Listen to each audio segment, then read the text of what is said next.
अस्सलाम वालेकुम dear student. तो अभी हम पढ़ेंगे recombinant therapeutic protein production.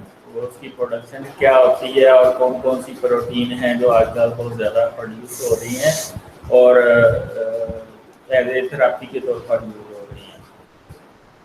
Recombinant therapeutic protein में अगर देखें तो इसका एस्पेक्ट ये है, therapeutic proteins are used for the treatment of normal health condition. ठीक है।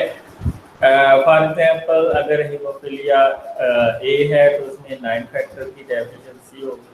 ठीक है, तो उसको बना के फिर देना पड़ेगा। Replacing chemically synthesised drug, highly specific function, less interference with normal biological process, faster clinical development and FDA approved and administration agency approval time, less likely to elicit immune response। Group 1 protein में क्या होगा, protein therapeutics आ जाएगी with enzymatic and regulatory activity.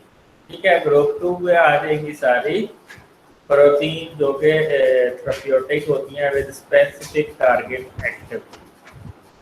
Group 3 में protein vaccine आती हैं, जो आजकल ये कोरोना वैक्सीन भी होती है जो कोविड के कोड को कोड करती है।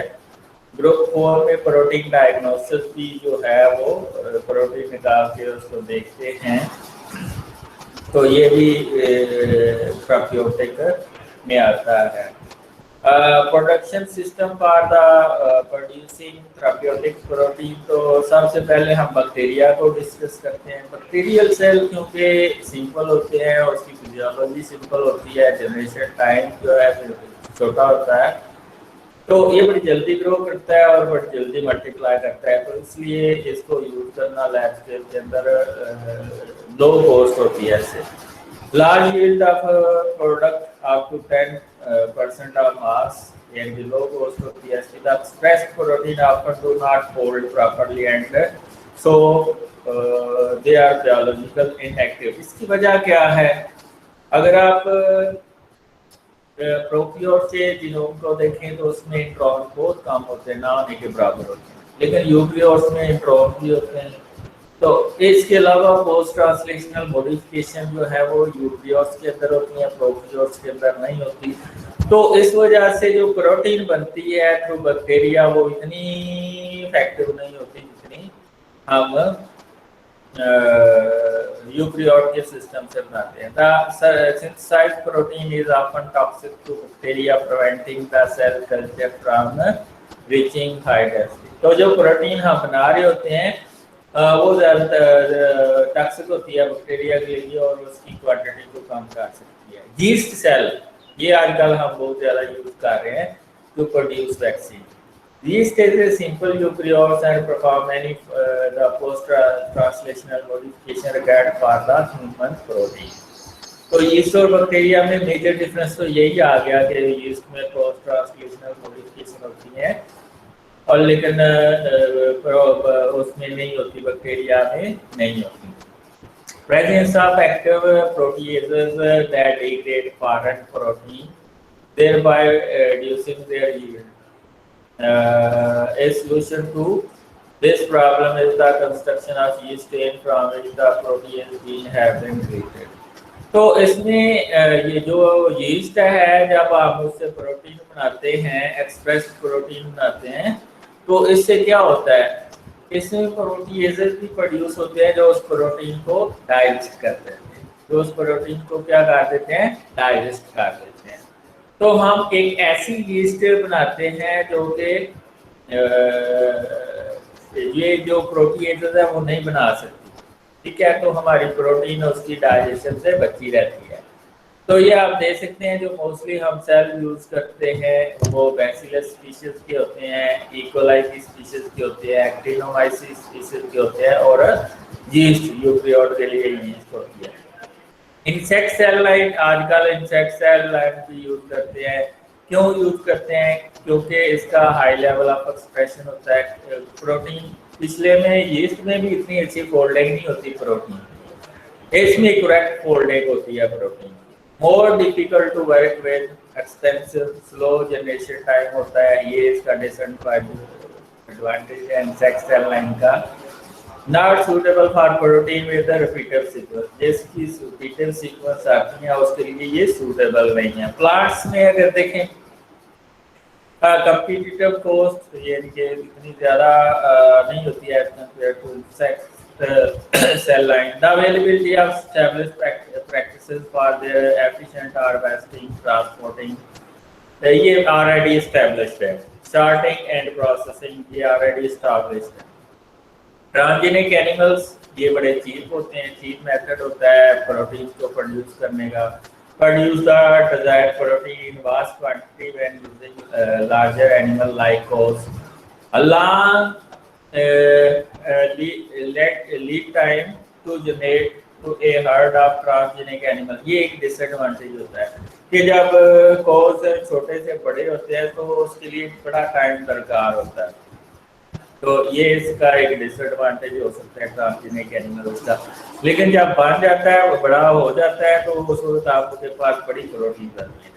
Concern about the health of the animal, कि क्या जो हम उसके अंदर चेंजेस लेके आ रहे हैं एनिमल के अंदर, उससे कोई बैड इफेक्ट्स तो नहीं आएंगे।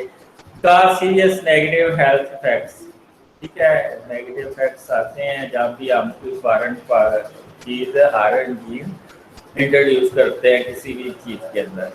इन विट्रो सिस्टम में आप इकोलाई एक्सट्रैक्ट यूज करते हैं, plant wheat germ extract use करते हैं for the growth of your cell. And mammalian source rabbit reticulocyte lysate use करते हैं। They both the genomic material and the cellular boundary system contain the cellular component required for the transcription and translation of it. तो इन सारे stack के अंदर वो सारे component होने चाहिए जो ट्रांसक्रिप्शन और ट्रांसलेशन के लिए जरूरी होते हैं। अब ये देखें, स्पीड देखें तो सबसे अच्छी स्पीड है प्रोडक्शन की प्रोटीन की बैक्टीरिया की, उसके बाद यीस्ट की, उसके बाद इंसेक्ट की, उसके बाद ममेलियंस की, और उसके बाद प्लांट्स की, उसके बाद ट्रांसजेनिक्स की। तो ये कोस्ट स्पीड है प्रोडक्शन की प्रोटीन। कोस्ट देखें तो सबसे कम कोस्ट है बैक्टीरिया की, उसके बाद है यीस्ट की, उसके बाद इंसेक्ट की, उसके बाद प्लांट्स की, उसके बाद ममेलियन सेल्स की, और उसके बाद ट्रांसजेनिक एनिमल्स की।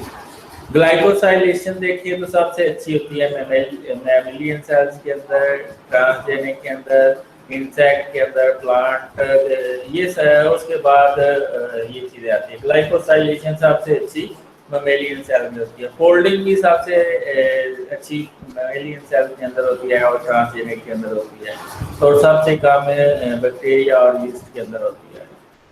तो गवर्नमेंट रेगुलेशन सबसे अच्छी है कि आप बैक्टीरिया और मैमेलियन सेल के लिए रेगुलेशन है, यीस्ट के लिए भी है, लेकिन ट्रांसजेनिक के लिए जो है ना गवर्नमेंट रेगुलेशन बहुत बुरी है।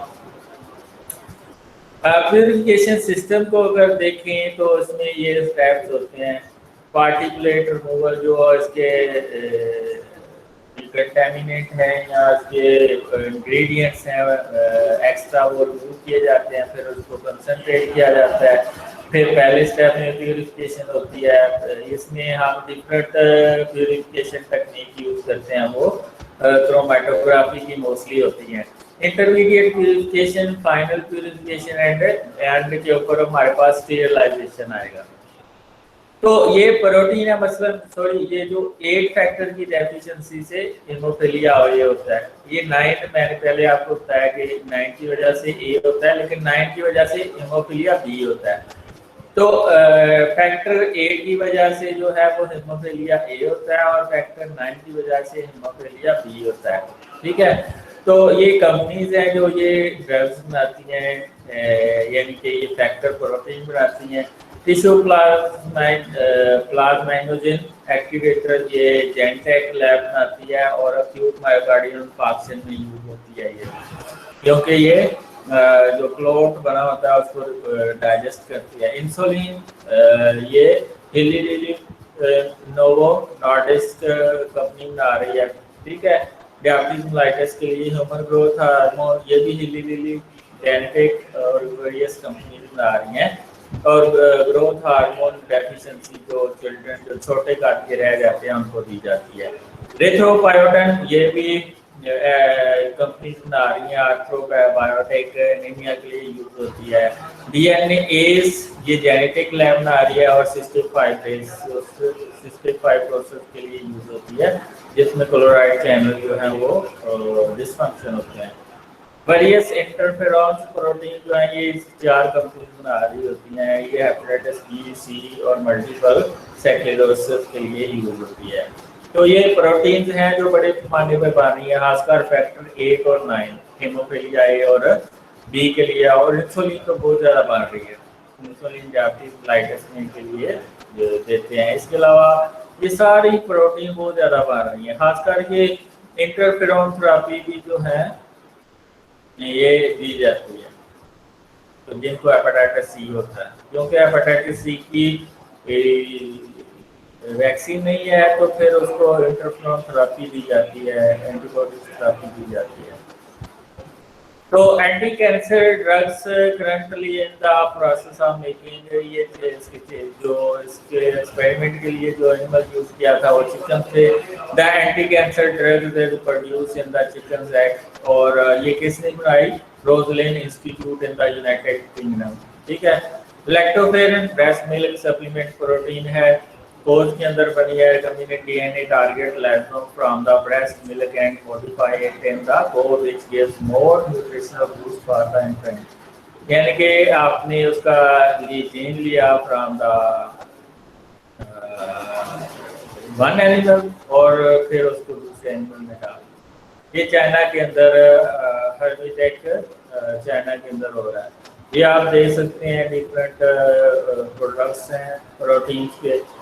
ये है कि किस तरह हम ये हिस्टाडीन जो ये आपके पास गोट बीटा कैसीन डीएनए है, ठीक है, और इसके साथ आप एक टैग यूज करते हैं, ठीक है। इसको इस टैग का नाम होता है, ठीक है, इसको कहते हैं हिस्टाडीन 80 cDNA टैग, ठीक है। तो इसको हम साथ लगा देते हैं, ठीक है। दोनों को मिक्स करके फिर इसका एक्सप्रेशन वेक्टर बन के फिर इसको इसके अंदर से आप एमडीयू को लैदा करते हैं, ठीक है। एमडीयू के अंदर फिर आप इंजेक्ट कर देते हैं अपना जीन ऑफ इंटरेस्ट, ठीक है। जब जीन ऑफ इंटरेस्ट अंदर आ गया फिर टेस्ट करते हैं ऑस्प्रिंग फॉर ट्रांसजीन के प्रोड्यूस हुए हैं कि नहीं हुए। फिर उससे जो आपके प्रोटीन है जो आपको चाहिए है वो प्रोड्यूस हो जाएगी। RH80 मिल्क प्रोडक्शन हर्ड, और ये आपने उसको प्यूरिफाई करके यूज किया। इसी तरह ये भी है आपके पास ये जो ह्यूमन मिल्क आपने लिया, उसको ट्रीट किया, ठीक है। उसमें से हर स्टेप में डिफरेंट चीज़ें लैदा की। फर्स्ट स्टेप में ये चीज़ें लैदा हुई, सेकंड स्टेप में ये चीज़ें लैदा हुई, थर्ड में ये, और फोर्थ में ये, और फिफ्थ में आपके पास प्योर प्रोटीन आई, जिसको आपने इधर से जिसका जीन आपने डाला हुआ है कोक के अंदर। तो इस तरह आपके पास 99% जो है प्योर प्रोटीन आ गई, ठीक है।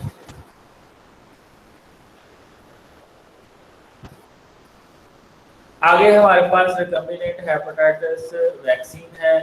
The hepatitis B virus HBV vaccine surface antigen purified from the blood of infected individual. Due to the safety concern, the HBV vaccine became the first to be produced using recombinant DNA technology.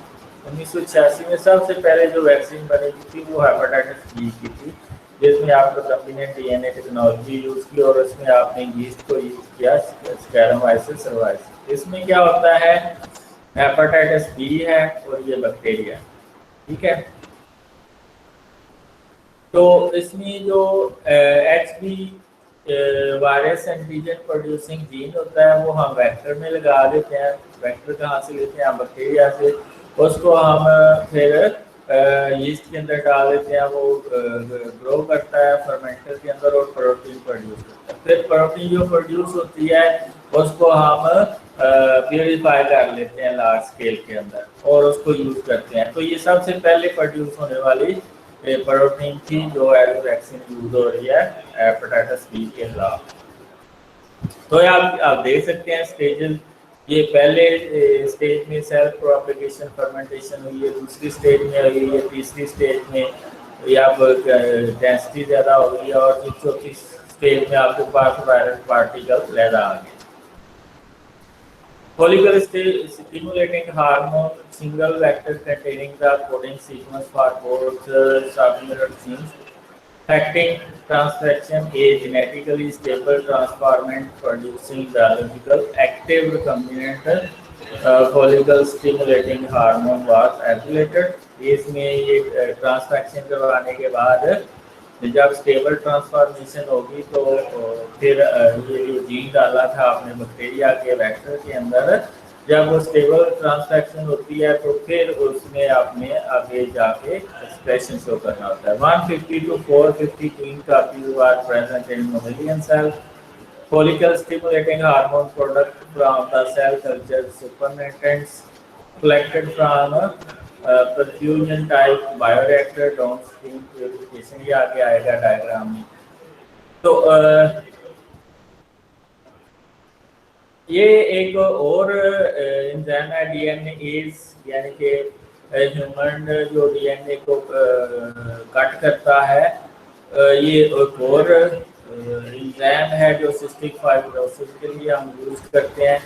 तो cystic fibrosis में होता क्या है, ये जो cystic fibrosis transmembrane receptor gene है, इसमें mutation आती है जिसकी वजह से फिनाइलएलानाइन प्रोड्यूस होती है रिसेप्टर साइट के ऊपर और क्लोराइड आयन जो है वो नहीं ट्रांसपोर्ट होते, जिसकी वजह से क्या होता है mutant protein abnormal transport various mucus inflammation will occur. जब ये क्लोराइड आयन की ट्रांसपोर्ट रुक जाएगी तो वेरियस इसमें म्यूकस इन्फ्लेमेशन आई, तो उसकी वजह से ऑब्स्ट्रक्शन आएगी, ऑब्स्ट्रक्शन आने की वजह से इन्फेक्शन होगी और इन्फ्लेमेशन होगी, ठीक है। फिर ऑब्स्ट्रक्शन होगी, infection, inflammation, obstruction, infection, inflammation and obstruction. Structural damage होगा और पल्मोनरी इनसफिशिएंसी, लंग आपके काम करना छोड़ देंगे, प्रीमेच्योर डेथ हो जाएगी। ये न्यूबॉर्न बेबी में बड़ी जल्दी डेथ हो जाती है इसमें।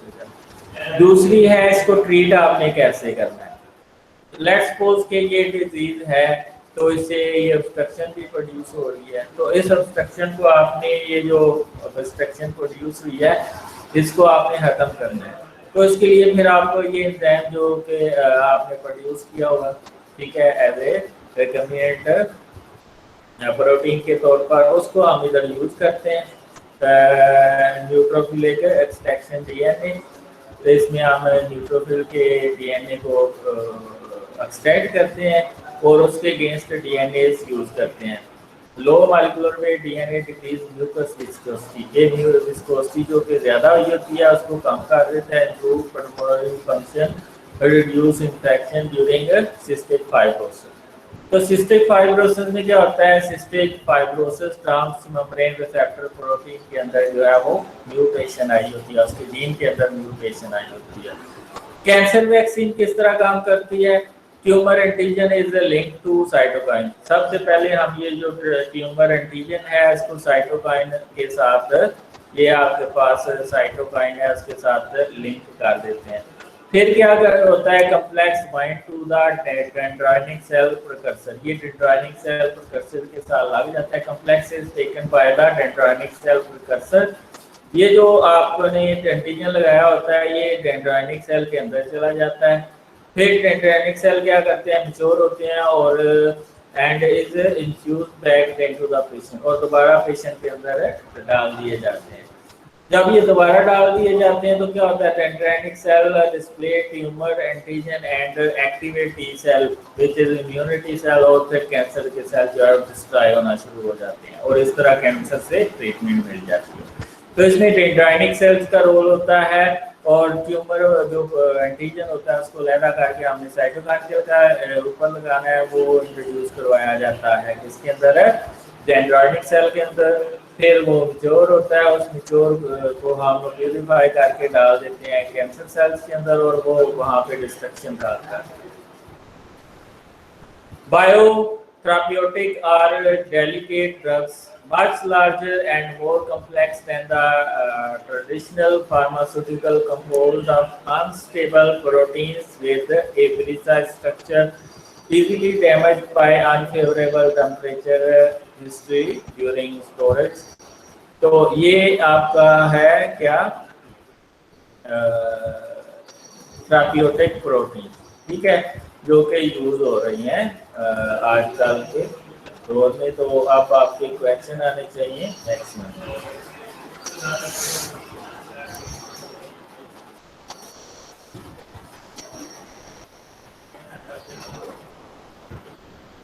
हाँ जी, क्वेश्चंस आर इनवाइटेड।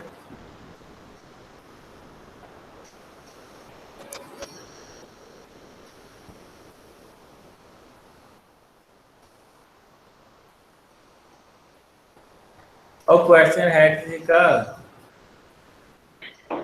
सर ले यही था।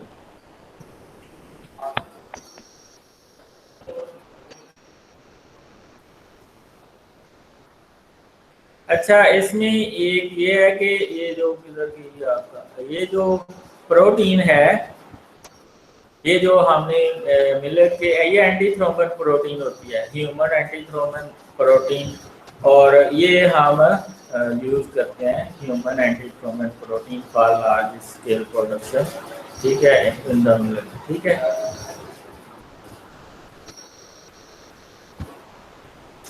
तो ये ह्यूमन एंटीथ्रोम प्रोटीन है। हाँ जी, कोई क्वेश्चन है तो बता दें, वरना फिर हम यहाँ तक, ठीक है, एक लेक्चर और ले लेते हैं।